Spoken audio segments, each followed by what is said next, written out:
जमीन पर बैठ के क्यों आसमान देखता है, पंखों को खोल जमाना सिर्फ उड़ान देखता है, लहरों की तो फितरत ही है, शोर मचाने की मंजिल उसी की होती है जो नजरों में तूफान देखता है। हे गाइस व्हाट्सअप, मेरा नाम है गुरु और आप देख रहे हैं यूट्यूब चैनल पर्सनालिटी गुरु। यहाँ पे आपको मिलने वाली है mains fashion style, grooming, attitude और बिहेवियर के ऊपर ढेर सारी वीडियोस। और आज हम बात करने वाले top 5 hair care mistakes that every man do and their solutions. तो चलिए शुरू करते हैं। Mistake number 1, not oiling hair. Basically हम अपने बालों को ऑयल नहीं करते क्योंकि हम डरते हैं कि कहीं हम दुनिया के सामने चंपू ना लगे, और इस वजह से जो हमारे बालों की रिक्वायरमेंट्स होती है वो पूरी नहीं हो पाती और हमारे स्कैल्प में ड्राइनेस पैदा होती है, जिससे हेयर फॉल, डैंड्रफ और बालों की शाइन जाने वाली प्रॉब्लम, फ्रिजी हेयर की प्रॉब्लम्स भी क्रिएट होती है। तो इसका सॉल्यूशन क्या है? बेसिकली इसका सॉल्यूशन यही है कि बालों को ऑयल किया जाए। दिन में हम ऑयल करेंगे तो चंपू लगेंगे, तो सॉल्यूशन है रातों को ऑयल किया जाए सोने से पहले, और दिन में हम बालों को अपने धो सकते हैं। तो दिन में जब ऑयल ना लगाए तब क्या कर सकते हैं? दिन में हम सीरम का इस्तेमाल कर सकते हैं जो हमारे बालों को धूप से और डस्ट से प्रोटेक्ट करेगा, साथ ही साथ बालों को शाइन देगा। Mistake number 2, daily shampooing. Basically हम सोचते हैं कि डेली शैम्पू करने से हमारे बाल ज्यादा स्ट्रांग और ज्यादा हेल्दी रहेंगे। ये सिर्फ मिथ है, ऐसा कुछ नहीं है। डेली शैम्पू करने से हमारे बाल सिर्फ और सिर्फ कमजोर होंगे।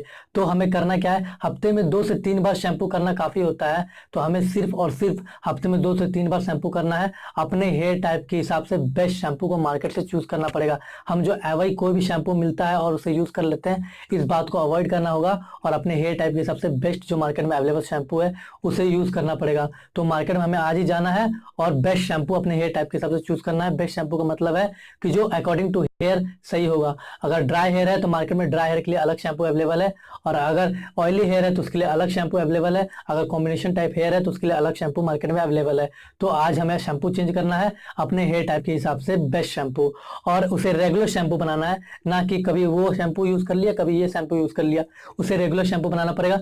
शैम्पू करने के बाद कंडीशनर का इस्तेमाल करना सीखना पड़ेगा। कंडीशनर कई लोग यूज नहीं करते हैं। कंडीशनर हमारे बालों को स्मूथ करता है और उसे शाइन प्रोवाइड करता है, तो कंडीशनर को अपने रूटीन में शामिल करना पड़ेगा। Using dandruff shampoo as regular shampoo. Basically हम क्या करते हैं कि डैंड्रफ शैम्पू को अपने रेगुलर शैम्पू की तरह यूज करते हैं।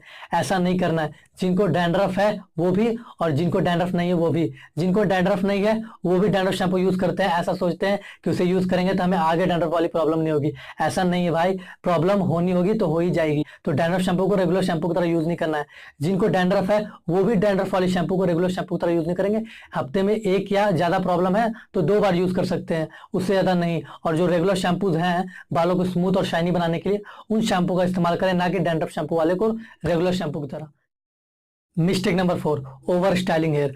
बेसिकली ओवर स्टाइलिंग हेयर का यही मतलब है जो हम hair wax, hair gel, hair spray जैसे प्रोडक्ट का इस्तेमाल करते हैं, ये लॉन्ग टर्म में हमारे बालों को नुकसान देती है, हमारे स्कैल्प को कमजोर करती है, जिससे हेयर फॉल की प्रॉब्लम हो सकती है, बाल पकने की प्रॉब्लम हो सकती है, बाल हमारे कमजोर होंगे, इनकी शाइन चली जाएगी। तो बेसिकली इसका सॉल्यूशन क्या है? सॉल्यूशन ये नहीं है कि इन प्रोडक्ट का इस्तेमाल करना छोड़ दिया जाए। इसका इस्तेमाल जरूरी है क्योंकि हम एक मॉडर्न सोसाइटी में जी रहे हैं। लेकिन सॉल्यूशन ये है कि हम इसका लॉन्ग टर्म में जो नुकसान हो रहा है उसको ध्यान में रखते हुए हम इसका रेगुलर इस्तेमाल ना करें। कुछ स्पेशल ओकेजन में, शादी पार्टीज में इस्तेमाल करें, और जब इस्तेमाल करें तो ध्यान रखें कि अपने बालों को उसके बाद धो लिया करें, अच्छे से शैम्पू कर लिया करें, जिससे वो जो केमिकल्स जो हार्म करती है लॉन्ग टर्म के लिए वो शायद कम करें। और साथ ही साथ ध्यान देना है कि जो प्रोडक्ट हम यूज करते हैं वो ब्रांडेड हो, ट्रस्टेड हो, जिससे वो हमारे बालों को कम नुकसान करे। भले महंगे हो लेकिन ब्रांडेड यूज करेंगे तो हो सकता है कि कम नुकसान हो। साथ ही साथ हमें ध्यान देना है कि जब हम उन प्रोडक्ट को अप्लाई करें तो ये बात होगी कि हम अपने सिर्फ बालों पर अप्लाई करें, ना कि अपने स्कैल्प पे। स्कैल्प पे करेंगे तो हेयर ड्रायर की प्रॉब्लम होगी, फिजी हेयर होंगे, साथ ही साथ बाल झड़ने की प्रॉब्लम हो सकती है। तो सिर्फ बालों पर ध्यान देंगे, बालों पर अप्लाई करेंगे, ना कि स्कैल्प पे।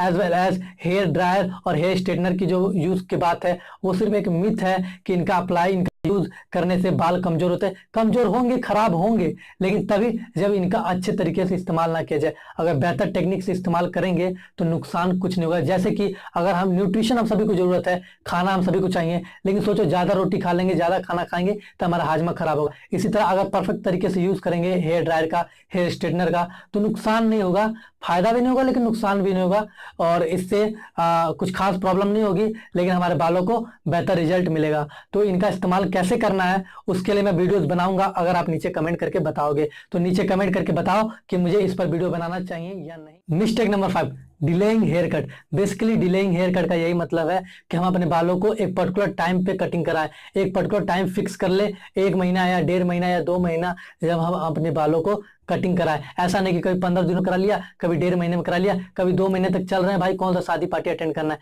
ऐसा नहीं करना है। एक पर्टिकुलर टाइम फिक्स करना है जिससे हमारे बाल हमेशा सेट रहेंगे। ऐसा नहीं कि फिक्स करने में कोई प्रॉब्लम होगी। कभी कभी ऐसा होता है कि हम अपने बालों को फिक्स करते हैं तो कभी कुछ 2 बाल पीछे रह जाते हैं, 2 बाल आगे रहते हैं, तो वो प्रॉब्लम नहीं क्रिएट होगी अगर हम एक पर्टिकुलर टाइम पे अपने बालों की कटिंग कराते रहेंगे। और दूसरी बात, वेट हेयर को कॉम ना करें, वेट हेयर को कॉम करेंगे तो हेयर डैमेज होगी। दूसरी बात कि अच्छे कॉम का इस्तेमाल करें, सस्ते कॉम का इस्तेमाल ना करें। सस्ते कॉम कुछ होते हैं जो आगे से थोड़े नुकीले होते हैं, जो हम अपने स्कैल्प पे जब डालते हैं तो होता क्या, रफनेस पैदा होती है जिससे हेयर फॉल की प्रॉब्लम और डैंड्रफ की प्रॉब्लम हो सकती है। तो एक बेहतर कॉम मार्केट से खरीदें, भले वो महंगा हो लेकिन वो अच्छा होगा हमारे बालों के लिए।